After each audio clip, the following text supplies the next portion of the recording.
दहशतवाद्यांना जशास तसं उत्तर दिलं जाणार आहे। पहलगाम हल्ल्यावर अजित पवार यांनी हे वक्तव्य केले। दहशतवाद्यांना उत्तर देण्यासाठी केंद्राने पाऊल उचललेली आहेत। हल्ल्याचा बदला घेतल्याशिवाय भारत गप्प बसणार नाही। आमच्या वाटेला कुणी आलं तर त्यांचा तुकडाच पाडतो, असंही अजित पवार यांनी म्हटलंय।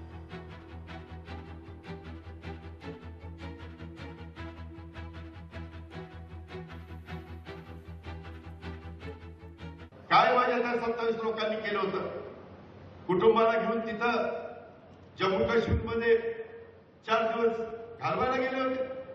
लग्न झाल्यानंतर हनीमून करायला काही जोडपी तिथे गेली होती आणि हा नालायक लोकांनी, या अतिरेक्यांनी तिथे गोळ्या घालायचं काम केलंय।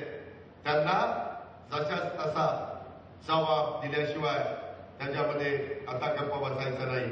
या पद्धतीनं केंद्र सरकार पण कामाला लागलेले आहे, काही पावलं देखील उचललेली आहे। जम्मू काश्मीरला जे घडलं त्याचा बदला ज्या अतिरेक्यांनी ती केलेला आहे, त्याचा मास्टर माइंड जो असेल त्याचा बदला घेतल्याशिवाय हा भारत देश गप्प बसणार नाही। अशा पद्धतीचा संकल्प आपल्या सगळ्यांचा आहे। आम्ही कुणाच्या वाटेला जात नाही।